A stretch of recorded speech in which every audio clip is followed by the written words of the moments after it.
ABK Matin, l'interview.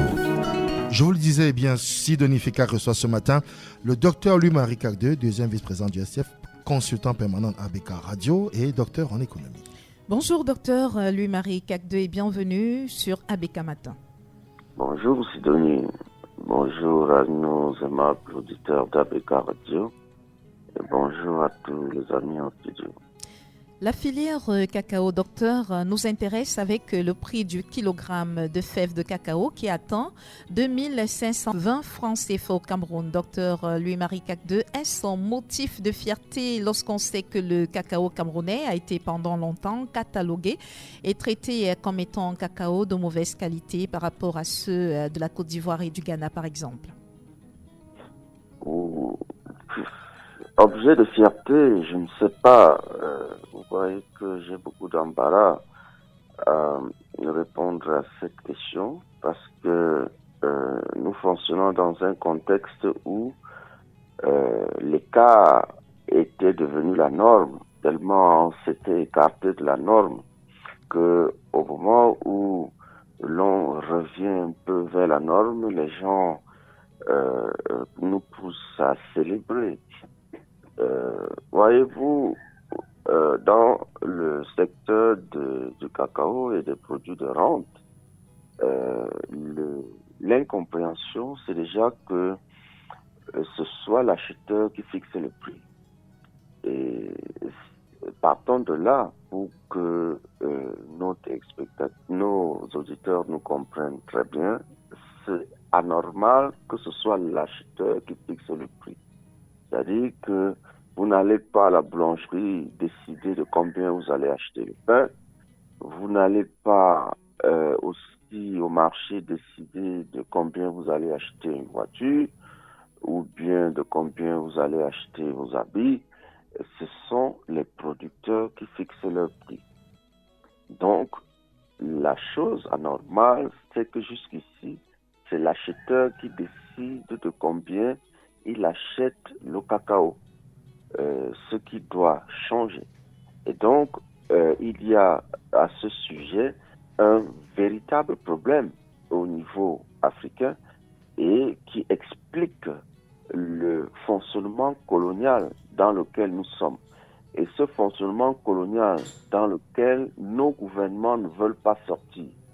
Je parlais encore l'année dernière au mois de mars avec l'ancien président Laurent Gbagbo, qu'il disait que pendant son règne, il lui a été impossible d'obtenir l'accord de 3 pays pour inverser cette tendance. Il y a la Côte d'Ivoire, il y a le Ghana, il y a le Cameroun. Oui. Et il dit que ces 3 chefs d'État sont incapables de s'entendre pour imposer le prix du cacao sur le marché international. Parce que ces 3 pays représentent 70% de la production mondiale et ils sont incapables de s'entendre. Pour quelle raison? Parce que le colon nous a tellement divisés pour nous imposer ces logiques-là que j'ai aujourd'hui mal que mon pays présente ce qui est encore inférieur à la normale, parce que le prix normal du kilo devrait tourner autour de 5 000 francs CFA. Et que l'on nous paye même déjà 2500, ce n'est pas à célébrer, parce que nous sommes encore très loin du compte. Si vous essayez de faire le compte d'exploitation des paysans, vous allez comprendre qu'à 2500 francs, le paysan ne s'en sort pas. Oui. Le paysan ne s'en sort pas. C'est pour ça que nos parents sont morts pauvres. C'est pour ça que nous sommes des pays pauvres. Nous ne pouvons pas travailler de lundi à samedi dans nos champs et demeurer pauvres. Parce que les produits, les prix pratiqués sur le marché ne sont largement en deçà de ce qui est attendu. Essayez d'acheter une tablette de chocolat, vous allez comprendre que on nous prend nos matières premières gratuitement. Même à 2520 francs CFA, le compte n'est pas bon. Et donc, la première chose que nous devons faire et que nous devons comprendre, c'est la démarche participative qui constitue une démarche importante de ce qu'on appellerait la démocratie, ou bien de ceux qui veulent nous imposer ou nous parler de démocratie. On ne peut pas décider le prix d'achat sans associer les producteurs. Et donc, cette démarche participative est encore à intégrer pour que le prix soit équitable. Aujourd'hui, en tant que socio-démocrate, moi, je défends le commerce équitable et je défends l'intégration ou l'inclusion du paysan, du producteur, du planteur dans le processus de fixation des prix. Et docteur Louis-Marie Cagde, à propos, qui empêche aux producteurs de cacao de fixer le prix? C'est nos gouvernements. C'est nos gouvernements qui doivent s'entendre. Aujourd'hui, s'ils décident de stocker le cacao pendant 3 mois, les choses vont s'inverser. Oui. Moi, je suis né lorsque UCAO existait, par exemple, lorsqu'il y avait les usines de café dans les années 80, les choses étaient différentes. Pour vous dire comment est-ce que la structuration est importante. On a déstructuré le système de production au Cameroun et en Afrique subsaharienne. À l'époque, on collectait dans le système de coopérative, on collectait les produits, la coopérative comme UCAO collectait les produits des paysans et trouvait un meilleur marché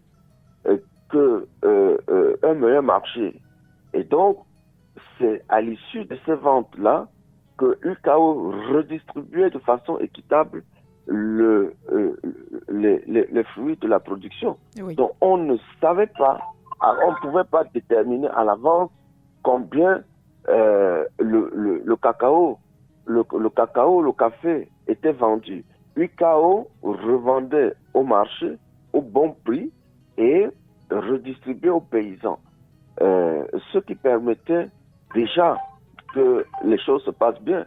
Donc la deuxième chose qui pose problème aujourd'hui, c'est la création, la destruction dans les années 87 en faveur de la libéralisation de notre marché. Le Cameroun a opté pour une économie libérale en 1989 et cette économie ultra-libérale fait aujourd'hui en sorte qu'on a créé des intermédiaires qu'on appelle des coxeurs. Oui. Et donc, vous avez par exemple ces intermédiaires qui sont mieux structurés que les producteurs.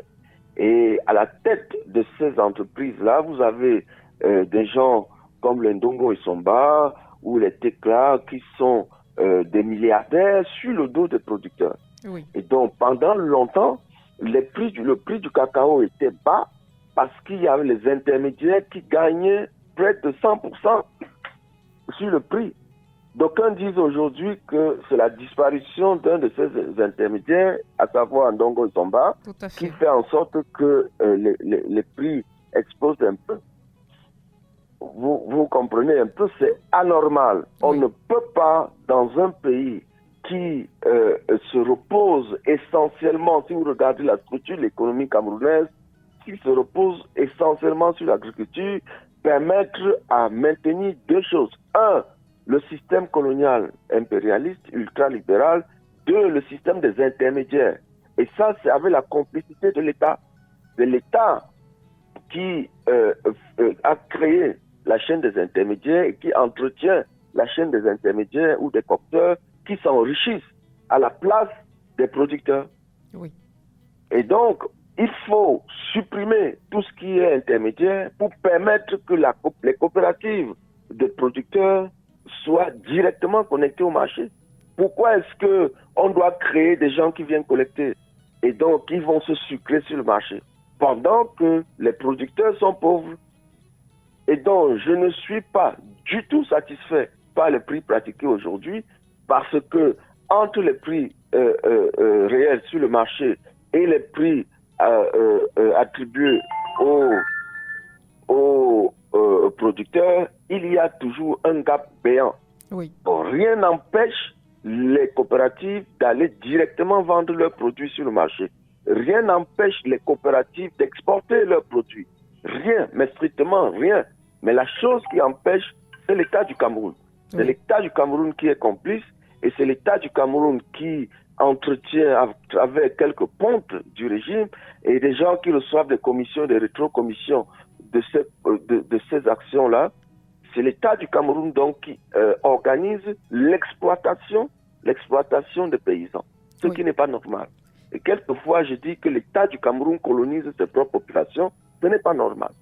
Docteur, c'est d'ailleurs pour ça que nous sommes opposés et que nous sommes contre ce système. Il faut connecter directement, il faut renforcer la structuration des paysans. Les paysans sont aujourd'hui organisés, sauf que leur organisation ne leur permet pas encore d'avoir accès au marché. Et donc, il faut structurer, il faut retourner à ce que le Cameroun était avant 1989, avec des grandes coopératives comme les UKO, qui existaient et qui permettaient que les produits, que les prix pratiqués soient les prix réels. Oui. Et donc, une fois que nous avons structuré et ramené le Cameroun à ce qu'il était avant les années 1989, il faut aujourd'hui que les gouvernements soient assez courageux. Je vous dis que le Cameroun, la Côte d'Ivoire et le Ghana sont capables d'imposer un prix sur le marché et dire aux chocolatiers, si vous n'achetez pas le kilo à 500 francs, à 5000 francs, vous n'avez qu'à laisser.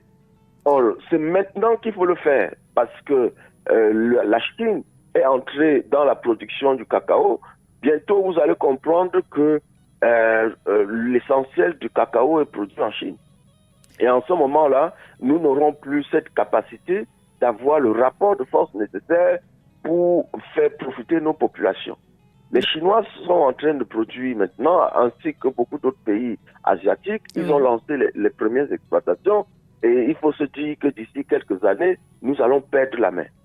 C'est pour ça que je dis toujours que nous avons des combats à mener et à gagner en l'État, parce que si d'ici 2030, nous n'avons pas gagné le combat de la production locale au Cameroun et en Afrique, alors franchement, il faudrait faire ce que l'on demande, à savoir que l'on vende le Cameroun, là, on partage à tout le monde et on va au Canada à tous. Il n'y aurait pas d'autre solution. Le pays n'aura plus de sens. On sera un pays qui ne sera qu'un comptoir commercial et un comptoir pour vendre tout ce qui vient d'ailleurs. Ça n'a pas de sens. Mieux, on va ailleurs pour aussi profiter ou donner notre main-d'œuvre à la production dans cet ailleurs-là. Oui. C'est vraiment ça. Docteur Louis-Marie Cacquedeux, il faut dire quand on vous écoute que vous ne vous réjouissez pas alors que le ministre du Commerce Luc Magloire Bargatangna attribue à l'augmentation graduelle du prix du cacao comme étant le fruit du plaidoyer porté par le gouvernement camerounais à la réunion tripartite de Bruxelles en 2017, c'était en Belgique, et à Berlin en 2018 lors de la conférence mondiale sur le cacao. Et puis à côté, on a des prix qui sont pratiqués, qui sont de l'ordre de 1000 francs CFA et de 1100 francs CFA pour ce qui est du kilogramme du cacao en Côte d'Ivoire et au Ghana. Au Cameroun, il y a 2500 francs CFA. Donc, vous dites que ça ne vous réjouit pas, vous dites que rien n'est fait, alors que le gouvernement semble faire des choses pour que le cacao se porte bien au Cameroun, la production du cacao.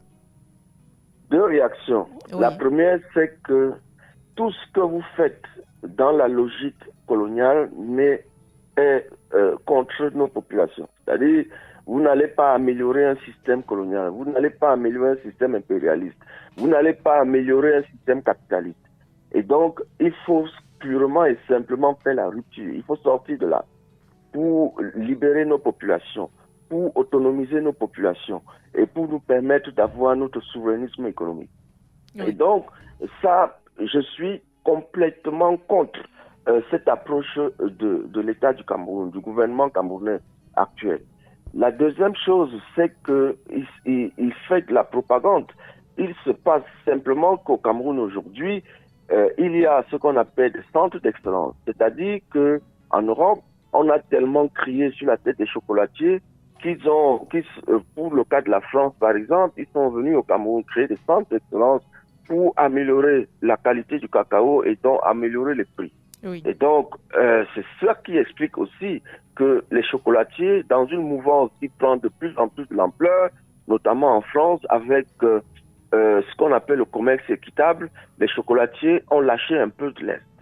J'ai participé en juin dernier à Paris à cette conférence à ce sommet mondial sur le nouveau mode de financement. Oui. Et il est clair que nous allons vers un monde où il n'y aura plus de financement international sans intégrer le volet sur la durabilité. Oui. La durabilité, elle veut dire quoi? La durabilité veut dire que il faudrait non seulement protéger l'environnement, mais également intégrer la lutte contre la pauvreté. L'on ne pourrait plus, dans la finance mondiale, intégrer des aspects de pillage ou d'exploitation des pauvres. On en retrouvera de moins en moins dans la finance internationale les aspects sur la non-transparence.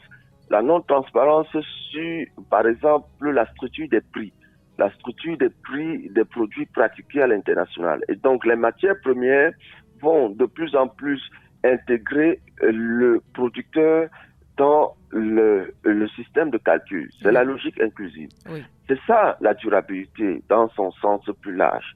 Et donc, protéger l'environnement, protéger l'humain, ça, ce sont des choses qui vont être de plus en plus intégrées. Et donc, que le gouvernement camerounais travaille ou pas, tout ce qui est aujourd'hui finance internationale intégrera le volet durabilité. C'est d'ailleurs pour ça que l'agroécologie est le nouveau credo sur le marché de la production, parce que l'agroécologie intègre la production dans le respect de l'environnement, certes, mais en intégrant les produits chimiques ou bien les produits polluants que lorsqu'il n'y a pas de solution naturelle. Et donc, on va vers là, et c'est le marché de l'agroécologie qui va se créer et qui va de plus en plus être plus chèrement vendu sur le marché international. Je ne vois même pas le gouvernement camerounais en train de défendre cette démarche agroécologique, parce que l'on ne retrouve pas ça dans le budget et dans la loi de finances. Oui. Merci, docteur Louis-Marie Cacquedeux, pour cet entretien enrichissant ce matin une fois de plus. Bonne journée à vous. C'est moi qui vous remercie. Au revoir. Docteur Louis-Marie Cacquedeux, économiste, deuxième vice-président du SDF.